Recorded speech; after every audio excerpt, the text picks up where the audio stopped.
Good morning. We're here again today because Mark Carney refuses to disclose his assets and his conflicts of interest. He doesn't understand why the media and why the opposition keep asking questions. Now, every time he's asked about his connections to Brookfield Asset Management or his conflicts, he becomes defensive, he deflects, and then he attacks. Remember what he told all of you and all Canadians after the Liberals' English language leaders debate in Montreal. He said, quote, "I do not have a connection with Brookfield Asset Management," end quote. Now, I'm sure each and every one of you saw his exchange with reporters in London yesterday. Now, did that sound to you like someone who didn't have any connections to Brookfield? And recall what his office said last week, quote, "Despite repeated attempts, Carney's transition team have declined to clarify if the new Prime Minister still possesses any financial interests in Brookfield," end quote. So apparently, Mark Carney doesn't think that Canadians deserve to know before they vote, and apparently he thinks answering questions on this subject is beneath him. When he was asked about moving his Brookfield headquarters to America from Canada, he lied. When he's asked about his assets, he says he doesn't have any conflicts and he attacks the motives of the ones who are asking the questions. But this really isn't about his style of answering questions that are put to him by the media. The question is, why is he so defensive when he's asked? We know from media reports that Mark Carney was very likely owed future bonus payments from the multi-billion-dollar Brookfield funds that he personally set up and that he managed. And these bonus payments are directly tied to the performance of investments that he made at Brookfield. So what else do we know about the specific Brookfield funds set up by Carney? Now, while Brookfield doesn't provide a full list of projects and companies they are invested in, we know they've invested billions into solar panels, wind turbines, infrastructure, heat pumps, alternative fuels, and countless other sectors associated with the so-called green transition. But also important is the question of which companies and industries did Brookfield and Carney bet against, wanting certain sectors to succeed over others. And perhaps most importantly, which countries did Brookfield and Carney bet on, and which did they bet against? Brookfield is not the most transparent company, but they are slightly more transparent than Carney is personally. And through their public filings, we have some hints. Mark Carney was appointed chair in the latter half of 2020 using the most recently available data. For 2021-2023, we can see that Brookfield's reported assets in the United States increased by 23%, and in Canada declined by 4%. That's right, just as Carney moved his headquarters to America while he was chair, Brookfield was investing more in the United States and they were pulling back in Canada for years. Perhaps this is one of the reasons that Carney is so hostile when he's asked questions.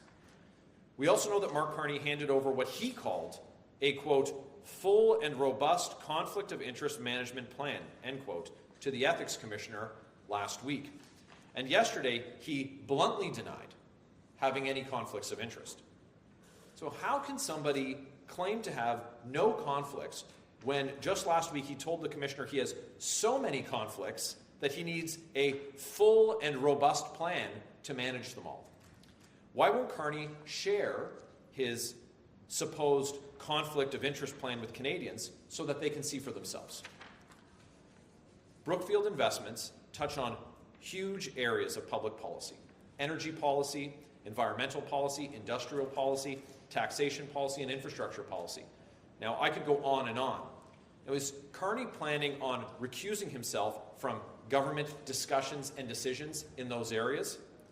Now, some of you might recall Nigel Wright was hired as Stephen Harper's chief of staff 15 years ago. Because of Mr. Wright's prior private sector work, he had to recuse himself, leaving the room entirely when certain files came up. Will Mark Carney be doing the same? Why won't he answer? Now, Mr. Wright was a staffer carrying out the direction of elected officials. Carney, as Prime Minister, well, he's the chief decider. This so-called blind trust of his, it doesn't protect him. Why? Because these aren't stocks or ETFs like normal Canadians have that a trustee can buy and sell freely. No, he raised the money from international billionaires and made the investments. He knows exactly what is in there. And those Brookfield funds are locked in with long-term contracts. The only people blind to Carney's assets and conflicts are Canadians because he refuses to tell them the truth. Mark Carney is twisting himself into a pretzel, trying to hide his assets and conflicts from Canadians, avoiding answering questions.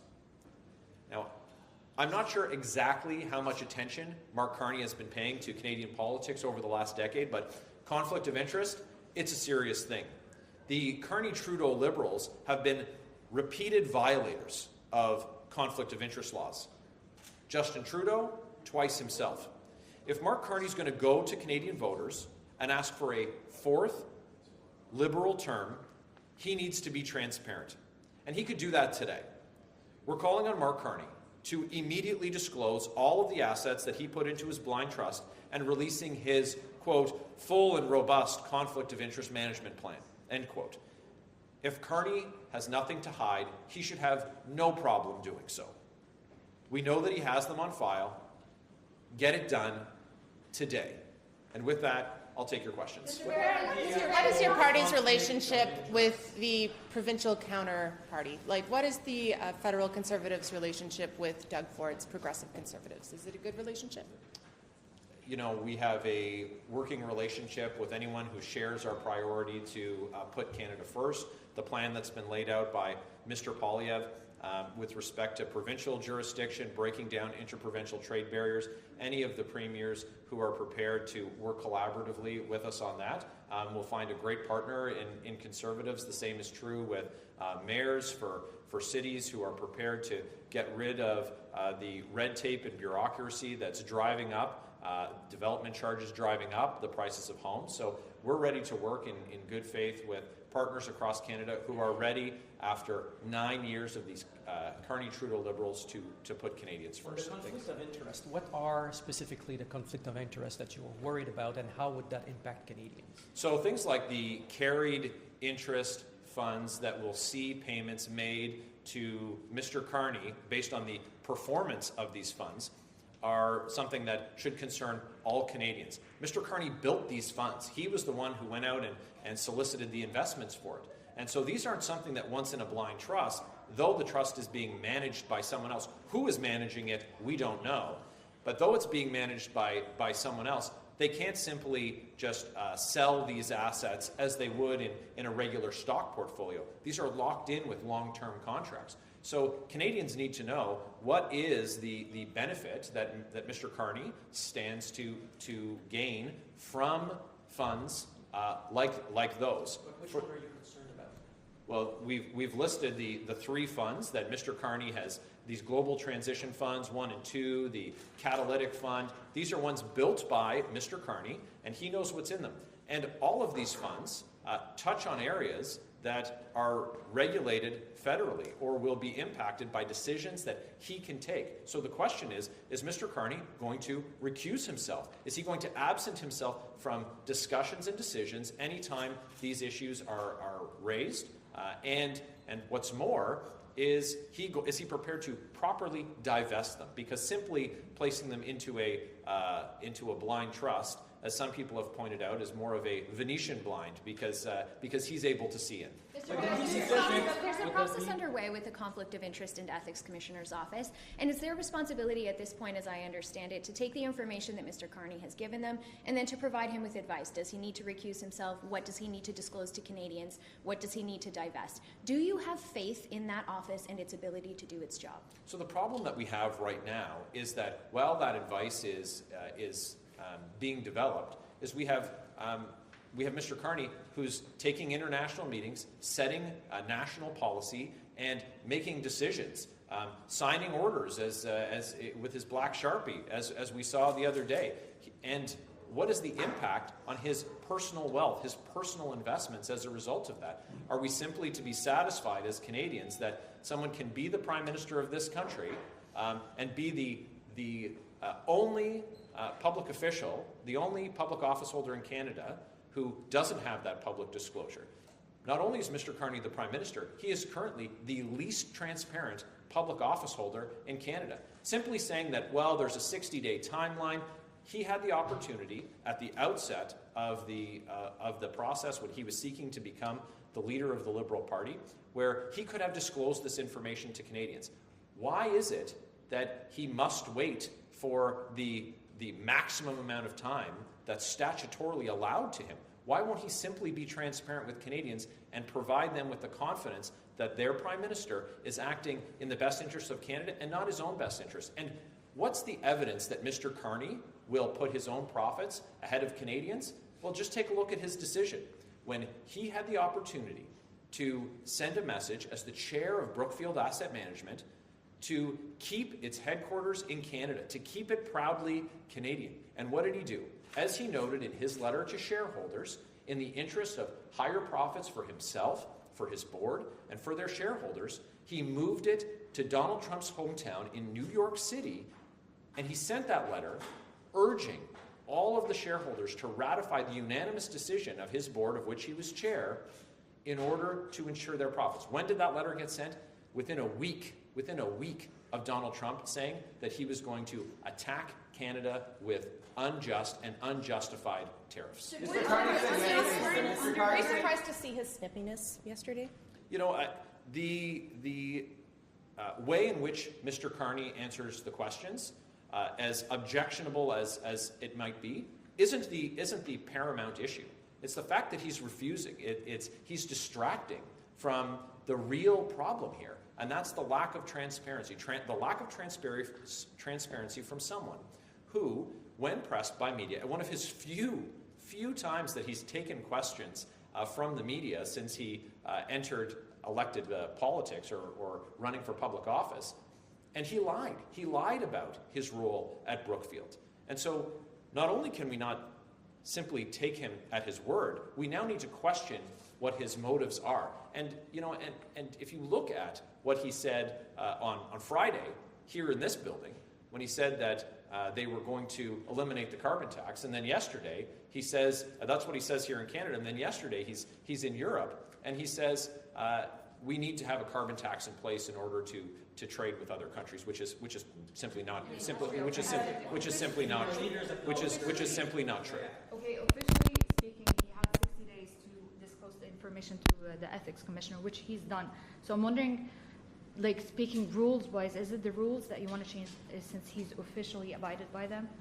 Yeah, so we've said that the rules absolutely need to change. We couldn't have imagined a scenario when Conservatives put in place this conflict of interest regime following what was then the most corrupt government that Canada had seen with the Chrétien-Martin Liberals. Well, we've now emerged from 9 years of the Carney-Trudeau Liberals, and we see a series of ethical law-breaking and scandals that have really tested and challenged the laws as they exist. So yes, the laws need to be updated. So well, of course, that this is something that reporting timeline would need to change. It would be required for leaders who are running, people who are running for the leadership of these parties. But it begs the question, why do we have to appeal to the lowest common denominator? Why is it that Mark Carney isn't simply willing to just be transparent with Canadians? He knows today what those conflicts are. He knows what is in that robust plan. Why not simply take the information that is going to be disclosed, like it is for all public office holders? You can take a look at any public office holder in the. You can what to disclose. You can right? take. So you're saying he you should can take. disclose You can. everything You can before take. the commissioner has told him? Well, a couple of things. First of all, I can tell you before I file my disclosure, based on reading the rules, exactly what's going to appear in the public registry. So it's black and white. It's not a discretionary matter. There's things that will be publicly disclosed and things that won't be. There's also things that are conflicts of interest that will present, and whether or not you need to recuse yourself from those decisions might be a precision that you need to discuss with the ethics commissioner. But look, this is the Prime Minister of Canada. How is it that he's expected to lead discussions, to take decisions, to chair the cabinet in this country, and he's got to leave the room when anything on taxation, anything on transportation, anything on energy, on green technology is discussed in the room? Because that's what's invested in these funds that he's going to be effectively taking a commission on, getting payments on, based on the performance of those funds. So why doesn't he simply just tell Canadians what he stands to gain from those funds? It's basic transparency. So every other public official can tell you what appears in their disclosure, and you can look online. But we also know through a very basic reading of the rules what is going to be publicly disclosed. Disclose that, but also what his plan is. So why is it that we have to wait the 60 days to read it? Because what's going to happen in that time? There's going to be an election. And in the meantime, Mr. Carney continues to take decisions. He continues to set policy for this country, and even projecting into the future after the election. It's basic transparency. It's incumbent on a Prime Minister, and he should do that, especially when he's leading a party that includes a cabinet who have members who have been found guilty of breaking the very law that he claims to hold so important that he's going to appeal only and meet only the minimum standard. Canadians expect more than the minimum standard from a Prime Minister. Mr. Carney should do better. I still don't understand what you think he's going to do if he has those conflicts of interest, for example. Yesterday, Mr. Poilievre said that he would use technology to replace it. What details are on that? What kind of technology? How much is that going to cost compared to the effect of industrial carbon tax? Plus, it's not a policy, so what details do you have on this? Yeah, I think that Mr. Poilievre's announcement yesterday stands for itself. I know he took questions on it. You can expect in the next week that we expect that we'll be into an election, and there'll be detailed policies, including on our environmental plans. We've talked in the past about making sure that we invest in nuclear technology. We've talked in the past about making sure that when it comes to actual emissions, that we're displacing global greenhouse gas emissions, punching above our weight as Canada has been able to do in so many other areas.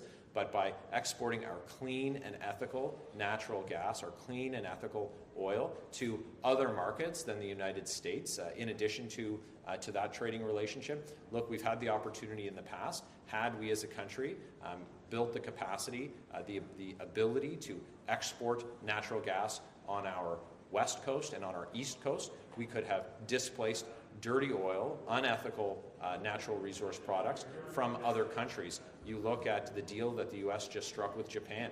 You look at our allies in Eastern Europe who are forced to use the natural gas from Vladimir Putin while he wages illegal invasions.